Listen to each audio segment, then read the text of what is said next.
Shalom everyone, this is me again, Jenny, a caregiver slash vlogger of Israel. So I'm going to talk in English and my native language, Tagalog. For all my viewer subscriber here in my YouTube channel, I want to share with you what's happening now in Israel. So today is a May 14, 2021. May 14, 2021, Friday. So there's a background radio in my, as you can hear, because my employer is listening all day from morning to evening what's happening now to the border of Israel, especially in the south of Gaza. So I want to make a summary. Israel is surrounded by enemies. In the north, it's border with the Lebanon in the north. And in the right side is the border with Syria. And the down right side is the border of Jordan. And down there in the south of Israel is the border of Egypt. And in the other side there, in the left side, is the Mediterranean Sea, it's the ocean. So it start the fighting between Israel and Palestine started, I think, 1 week ago. So it's escalating. It's going up. So I will speak in English and Tagalog. So for my Filipino and foreign viewers. So nagkakagulot ngayon dito sa Israel. Okay pa naman kami dito. Pero nakikita nyo naman sa mga balita, 'di ba, na ganun nga ngayon nangyayari. Uh, it started with the fight started with the Sheikh Jarrah. It started there, Sheikh Jarrah, in East Jerusalem. So it's far away with me. But the fight, it's like a small fire. It started with small fire, and then they can escalate. They can burn a lot of things if you what you call this in English, do not care about it. I don't know, speak in English. Para siyang maliit ang gera dito sa Israel. Para siyang maliit na apoy na pag pinabayaan mo, lalaki yung apoy. So the fighting is started with in the Sheikh Jarrah, East Jerusalem. They are fighting a land there, a house and lot there. It's a big square of land, fighting between Jewish or the Israeli and the Palestinian Israeli. Then the fight goes to Jerusalem during Eid Mubarak, Ramadan for the Muslim. So the fight from Sheikh Jarrah goes to what you call this, Eid Mubarak. Because the Muslim in here in Israel are celebrating Eid Mubarak, Ramadan in Jerusalem. Yes, in the Temple Mount or Al-Aqsa. Then after that, the Palestinians here in Israel are asking help from a Palestinian in Gaza. So as you can see, the fight started with small and then started to be bigger and bigger. And then I want to update you, as you heard in the many news nowadays,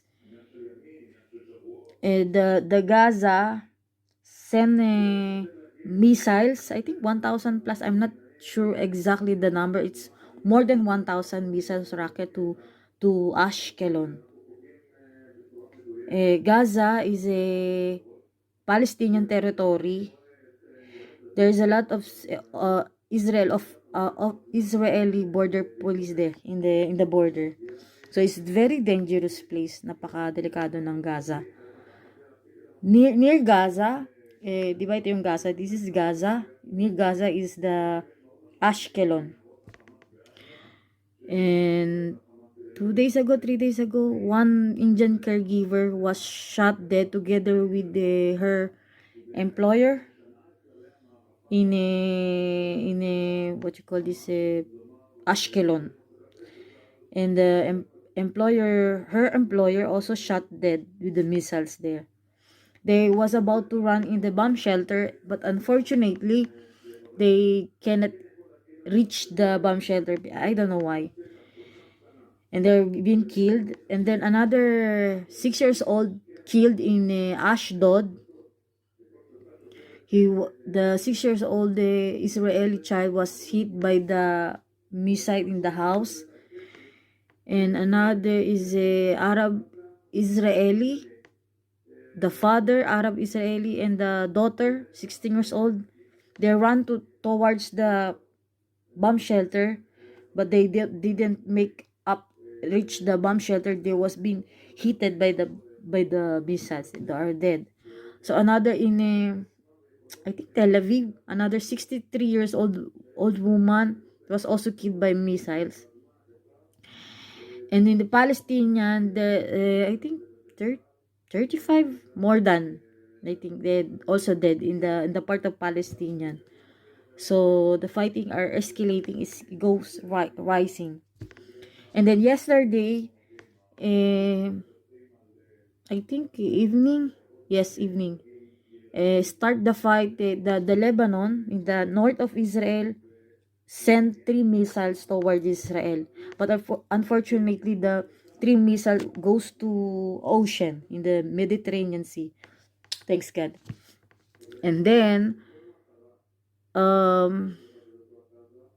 start with the fight start with the Sheikh Jarrah in East Jerusalem and goes to Jerusalem and then goes to Gaza. Then the Gaza send missiles to Ashkelon because it's very near a city. It's exactly the Ashkelon near the Gaza. These are the places in Israel, especially in south of Israel, was hit by the missile. Ashkelon, Israel. Ashdod, Israel. Tel Aviv, Israel, especially Tel Aviv. And wait. So I will repeat again. These are the city or places here in Israel what was bombed by missiles. So these are the places. Start with the Ashkelon. Ashkelon is the nearest place in Gaza. Gaza is a Palestinian territory and Ashkelon is a Israel territory. This is the war zone between Gaza and Ashkelon. The missiles start there in the border of Ashkelon and Gaza. So Ashkelon is Israeli territory and Gaza is a Palestinian territory. And then goes to Ashdod. Ashdod is it's also beside the Ashkelon. And then Holon, Israel. And then Isderot, Israel. And then goes to Tel Aviv because Tel Aviv is the place of soldier. Is also targeted by Islam militants, or they call it Hamas terrorists. Have you heard these words that like that? And then so Ashkelon, Israel, Ashdod, Israel, Sderot, Israel, Holon, Israel, Tel Aviv, Israel, wait. Petah Tikva, Israel. I've been there before. Petah Tikva. It's like Manila. And some place also beautiful. So these are the places was hit by the missiles from Gaza. So in the north, I'm living here in the north in Haifa. So yesterday, as I told you, 3 missile was sent from Lebanon to Haifa, but unfortunately the 3 missile went to ocean of Mediterranean Sea. So hindi nakapunta dito yung 3 missiles ng Lebanon kagabi na dadalhin pinadala dito sa Israel, napunta sa dagat ng Mediterranean. I think this is God the help, because the 3 missiles from Lebanon, it must to be go to the north of Israel, but God help us. Bring these 3 missiles out to Mediterranean Sea, because the Lebanon and Israel border are near exactly in the Mediterranean Sea. Napakalapit ng Lebanon and Israel are border is very near in the ocean, which is Mediterranean Sea. So people here are very quiet because today is Friday. It's a Shabbat day for the Jewish. Shabbat day, it's like it's very holy day for the Jewish. You are not allowed to do many things if during Shabbat, and people always pray. And then the IDF, IDF, Israel Defense Force, is like Armed Forces of the Philippines. It's IDF, they call it IDF here in Israel, IDF, Israel Defense Force. They send troops and army to Gaza border. Oh, I forgot. There's another one dead soldier in Israel, in the Gaza border. He's 21 years old. Yes, he's 21 years old. And in Palestine territory side, I think 35 above dead. 35 dead. So what can I do? This is the life here. But everything is okay. Everything is okay. In God's help, everything is okay. So the Filipino or the other foreign worker working in Ashkelon must be more vigilant, must be more observer, because it's exactly near the border of fighting. So sabi ko sa Tagalog, in Tagalog, yung mga dayuhang manggagawa na especially na nagtatrabaho sa may Gaza border, yung mga na Pilipino nagtatrabaho, o hindi man lang yung Pilipino, Indian, Malaysia, Indian o ibang lahi na nagtatrabaho doon sa malapit sa Gaza border, mas kailangan nilang mag-ingat, maging alerto, at saka laging handa. Hindi pwedeng papetiks-petiks, kasi anumang oras kailangan talaga nilang i-secure ang sarili nila. May bomb shelter naman dito sa Israel, so no problem. And another thing, updates here in Israel, everything is okay, but I want also to share with you there is a riot here inside the Israel, especially in the east of Jerusalem. Israel and Palestinian are fighting. So it's very dangerous now to walk outside. You know what? Last night, my employer, she gave me 40 shekel. She said, Jenny, go outside, eat what do you want, walk little, because it's not good you all the time inside the house. Walk outside, drink something, eat something, buy food, like that. And I've been very keen observer and observe my environment yesterday, and I don't see much people there. Only some people walk, but not like before. It's 7 o'clock. I see a lot of people walking outside, but now I don't see much people walking. I think maybe the Jewish are afraid to. It's better to stay inside the house. It's more better. It's more safer.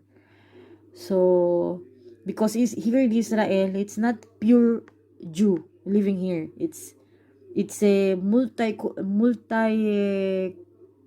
what you call this in again? Multi-religion, multi-faith. There, not only Jew living in Israel, there are also Christian, Arab Christian, Druze. Druze is a Syrian Israeli. So we call them Druze, and there are also Palestinian living here in Israel. Not all Jews are living here. And then what else? So people here are not walking the street. I see them not walking not like before. They stay in the house. It's more better, I think. I will pray to God that everything will be okay. And I don't know. If you look in the news, I see many destruction in a Palestinian side in Gaza, also in Israel, especially in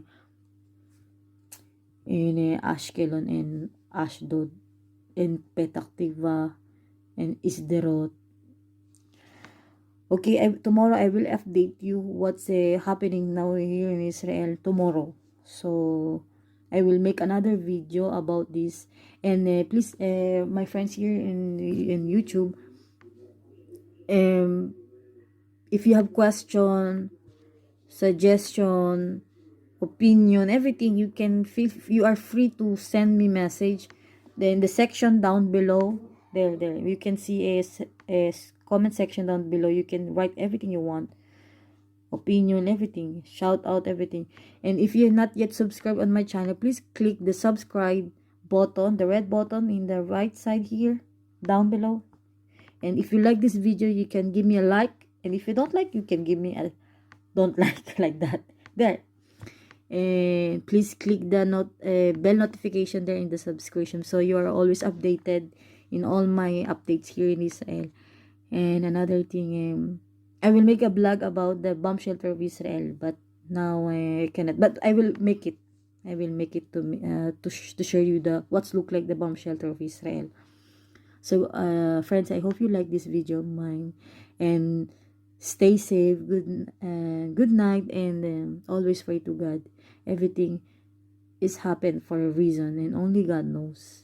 Toda Lael Baruch Hashem. It means like in Hebrew, Toda Lael Baruch Hashem. It's like thank you God, thank you everything God. So we're going to end this, and stay safe everywhere you are, and always pray before you sleep. Shabbat Shalom, everyone.